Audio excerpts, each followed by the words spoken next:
Hello दोस्तों, स्वागत है आपका हमारी आज की कहानी में। तो दोस्तों, अगर आप हमारे चैनल पर नए हैं और आपको भूत प्रेतों की सच्ची डरावनी कहानियां सुनना पसंद है तो प्लीज जल्दी से हमारे इस चैनल को सब्सक्राइब कर लीजिए। और अगर आपको आज की कहानी अच्छी लगे तो वीडियो को लाइक शेयर जरूर कीजिए। तो चलिए दोस्तों, बिना देरी किए आगे बढ़ते हैं आज की कहानी की ओर। अजय पाल अपनी दादी के साथ हरियाणा के एक गाँव में रहता था। अजय पाल की अभी तक शादी नहीं हुई थी। बहुत कोशिशों के बाद उसके लिए एक लड़की मिल ही गई। लड़की बहुत सुंदर थी और उसकी आवाज तो बेहद सुरीली और मीठी थी। अजय पाल की पत्नी इतनी सुंदर थी, पूरे गांव में अजय पाल की बेबी नेहा की सुंदरता के ही चर्चे हो रहे थे। वो इतनी सुंदर थी कि जैसे कोई आसमान से उतरी हुई परी हो। उसकी सुंदरता को लेकर अजय पाल तो जैसे मानो सातवें आसमान पर था। नेहा और अजय पाल दोनों ही बहुत खुश थे। शादी की पहली रात अजय पाल नेहा के कमरे में चला गया। नेहा के इत्र की खुशबू से पूरा कमरा महक रहा था। नेहा अपने कमरे के खिड़की से बाहर देख रही थी। उसके चेहरे पर पड़ रही चांद की रोशनी में नेहा और भी ज्यादा खूबसूरत लग रही थी। अजय पाल नेहा की तरफ बढ़ने लगा और जैसे ही अजय पाल ने नेहा के कंधे पर हाथ रखा, नेहा अजीब सी आवाज में जोर से चिल्लाते हुए बोली, अजय पाल, आप सो जाओ। मेरी तबीयत बिल्कुल ठीक नहीं है। ये सुनते ही अजय पाल ने नेहा से कहा, नेहा क्या हुआ तुम्हें? अगर तुम्हारी तबीयत ठीक नहीं है तो मैं डॉक्टर को बुलाऊं क्या? नेहा ने फिर से बारी आवाज में कहा। अजय पाल, मैं ठीक हूँ, बस थोड़ी थक गई हूँ। अगर तुम्हारी इजाजत हो तो क्या मैं सो जाऊं? तो अजय पाल ने कहा, ठीक है, तुम आराम कर लो। और ये तुम्हारी आवाज को क्या हुआ है? नेहा उसकी बात को अनसुना कर अपने बिस्तर पर जाकर सो गई। अजय पाल ने मन ही मन में सोचा कि शायद शादी की भागदौड़ में उसकी आवाज खराब हो गई है। अगली सुबह अजय पाल ने काम पर जाते हुए नेहा से पूछा, तो अब कैसी है तुम्हारी तबीयत और तुम्हारी आवाज तो ठीक है ना? नेहा ने कहा, अरे मुझे क्या हुआ है, मैं तो बिल्कुल ठीक हूँ। और वहीं आंगन में अजय पाल की दादी बैठी हुई थी। चलो शाम को मिलते हैं, मैं अभी काम पर जा रहा हूँ। ये कहकर अजय पाल घर से बाहर चला गया। थोड़ी देर बाद अजय पाल घर वापस आ गया और वो नेहा के कमरे में चला गया। और फिर से कुछ देर बाद अजय पाल वापस काम पर जाने लगा और वहीं आंगन में बैठी दादी ने उसे टोक दिया, अरे क्या हुआ बेटा अजय पाल, अभी तो तुम काम पर चले गए थे और फिर कुछ घंटों के बाद वापस भी आ गए।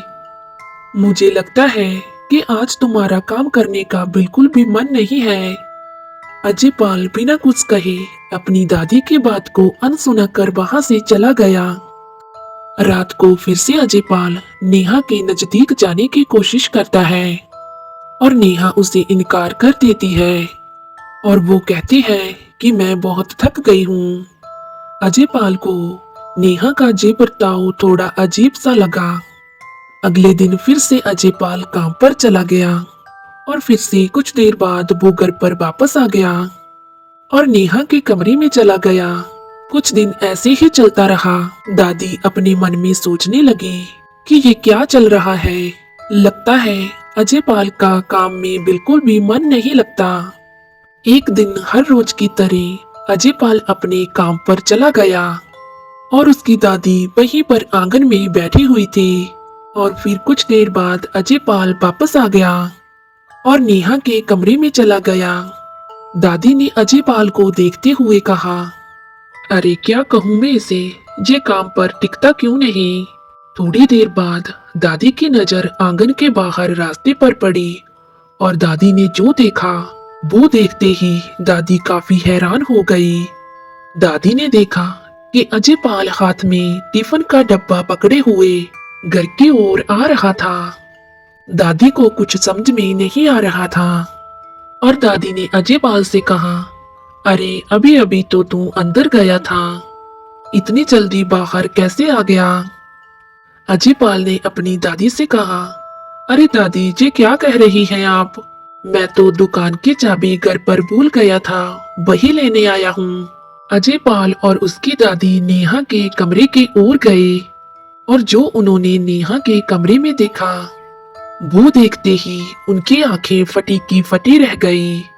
उन्होंने देखा कि नेहा के साथ कोई और नहीं बल्कि अजय पाल के जैसे दिखने वाला कोई शख्स खड़ा था। और जैसे ही उस शख्स की नजर अजय पाल और उसकी दादी पर पड़ी तो वो इंसान जिन बनकर नेहा के शरीर में दाखिल हो गया और नेहा बेकाबू होने लगी। वो गुस्से में कमरे के चीजों को जहां से वहां फेंकने लगी, अजीब अजीब सी आवाजों में बातें करने लगी। अजय पाल और उसकी दादी को ये देखकर कुछ समझ नहीं आ रहा था कि आखिर ये क्या हो रहा है और अब वो क्या करें। अजय पाल और उसकी दादी ने ये सारी बात अपने गांव वालों को बताई और वो अपने गांव वालों की मदद से एक बाबा से मिलने के लिए चले गए। अजय पाल और उसकी दादी ने इतने दिनों से हो रही चीजों के बारे में उन्हें बताया। फिर उस बाबा ने पूछा कि ये सब कुछ कब से हो रहा है, और अजय पाल ने कहा कि बाबा जी, मेरी शादी के बाद घर लौटते समय नेहा को गाड़ी में थोड़ा उल्टी जैसे होने लगा और इसीलिए हमें बीच जंगल में गाड़ी रोकनी पड़ी। और वहीं पास ही के एक पीपल के पेड़ के नीचे नेहा बैठी थी और फिर कुछ देर के बाद उसे अच्छा महसूस होने लगा और हम अपने घर की ओर निकल पड़े। घर आने के बाद सब कुछ ठीक था, मगर जब रात हुई तो नेहा अजीब सा बर्ताव करने लगी। सारी बात सुनने के बाद उस बाबा ने कहा, क्या तुम मुझे वो जगह दिखा सकते हो? अजय पाल ने कहा, हाँ बाबा, चलिए मैं आपको उस जगह पर ले चलता हूँ। और वो लोग बाबा के साथ उसी जंगल में उस पेड़ के पास चले गए जहाँ उस दिन गाड़ी रुकी थी। उस पेड़ के आसपास की जगह को बाबा ने अच्छे से देख लिया और उस पेड़ को बाबा ने आंख बंद करके देखने के बाद वो गाड़ी में बैठकर वापस जाने लगे। वापस जाते समय बाबा ने अजय पाल को बताया कि जो तुम्हारी बीबी पर भूत है वो कोई ऐसी वैसी भूत नहीं बल्कि एक जिन्न का साया है। अजय पाल ने बाबा के मुंह से ये बात सुनते ही कहा, जिन? बाबा ने कहा, हाँ बेटे, ये जिन बहुत शक्तिशाली जिन है। कुछ जिन अच्छे होते हैं और कुछ जिन बुरे होते हैं और खूबसूरत औरत की खुशबू से वो आकर्षित हो जाते हैं। ये जिन किसी भी वस्तु और व्यक्ति का रूप ले सकते हैं। इन्हें बस में करना बहुत मुश्किल होता है। जिन जिस पर हावी होता है उन्हें लोग पागल समझते हैं। इसीलिए नई शादीशुदा लड़की को लोग रात के समय बाहर नहीं जाने देते। ये सारी बात सुनने के बाद अजय पाल बाबा के सामने गिड़गिड़ाने लगा। बोला, बाबा प्लीज मेरी नेहा को बचा लीजिए इस जिन से। मैं आपको इसकी मुंह बोली कीमत देने को तैयार हूँ। और बाबा ने अजय पाल से कहा, मैंने तुम्हें पहले ही कहा है कि ये कोई ऐसा वैसा भूत नहीं बल्कि बहुत ही खूंखार जिन है। उससे छुटकारा पाना बहुत मुश्किल है। वो बहुत ही ताकतवर जिन है। उसे काबू में करने के लिए कई शक्तिशाली आत्माओं को बुलाना पड़ेगा और हमें उसकी भारी कीमत चुकानी पड़ेगी। और बाबा ने अजय पाल से कहा कि तुम एक काम करो, शाम होते ही नेहा को पास के शमशान घाट में ले आना और साथ में जे कुछ सामग्री भी ले आना। अंधेरा होते ही अजय पाल नेहा को लेकर शमशान घाट पहुंच गया। वो बाबा वहां पहले से ही मौजूद थे। अजय पाल ने देखा कि शमशान घाट के बीचों बीच एक चक्र बना हुआ था। बाबा ने अजय पाल से कहा, अजय पाल, नेहा को इस चक्र में बिठा दो।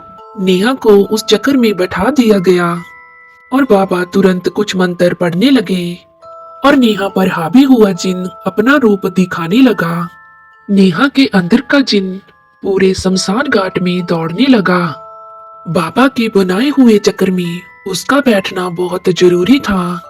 चक्कर के अंदर जाते ही उसे काबू करना मुमकिन था, मगर नेहा जाने वो जिन शमशान घाट में जहां से वहां दौड़ रहा था। बाबा की बहुत कोशिश करने के बाद भी वो जिन काबू में नहीं आ रहा था। आखिरकार बाबा ने कुछ और मंत्र फूंक कर शमशान घाट की कुछ और आत्माओं को जगा लिया। बाबा ने उन आत्माओं से कहा कि इस जिन को इस चक्र के अंदर ले आओ। उस जिन को काबू करना इंसानों के लिए बहुत मुश्किल था। बस कुछ प्रेत आत्मा ही मिलकर उसे काबू कर सकती थी। मगर उन प्रेत आत्माओं ने बाबा से कहा कि हम तुम्हारी जिन को काबू करने में मदद कर सकते हैं, मगर तुम्हें हमारी कुछ ख्वाहिशें पूरी करनी होगी। तो बाबा ने उनकी शर्त मान ली और बाबा ने उनसे कहा कि तुम्हें वादा करना होगा कि वो जिन फिर कभी नेहा को परेशान नहीं करेगा और तुम सभी उसे उसकी जगह पर कैद कर दोगे। और कुछ ही देर में उन प्रेत आत्माओं ने उस जिन को उस चक्कर में बैठा दिया और फिर बाबा ने कुछ और मंत्र पढ़े और जिन को काबू में करके नेहा के शरीर से उसे निकालने के लिए मंत्र पढ़ने शुरू कर दिए। और जैसे जैसे बाबा मंत्र पढ़ते गए वैसे वैसे नेहा जाने कि वो जिन शांत होने लगा। थोड़ी ही देर में नेहा बेहोश होकर नीचे गिर गई। ये देखकर अजयपाल बहुत घबरा गया। उसने बाबा की ओर देखा और बाबा से कहा, बाबा नेहा को क्या हुआ है? और बाबा ने कहा, वो बिल्कुल ठीक है, ये लो उसके चेहरे पर थोड़ा गंगा जल छिड़को। अजयपाल ने नेहा के चेहरे पर गंगा जल की कुछ बूंदें छिड़की और नेहा होश में आ गई। अजयपाल और नेहा ने बाबा से कहा, हम आपके बहुत शुक्रगुजार हैं। आज अगर आप नहीं होते तो पता नहीं हमारा क्या होता। बाबा ने अपने थैले से एक ताबीज निकाला और नेहा को देते हुए कहा, जे ताबीज को हमेशा अपने पास रखना। जे तुम्हें जिन भूत प्रेत और बुरी शक्तियों से बचाए रखेगा। और वो अपने घर को वापस आने लगे।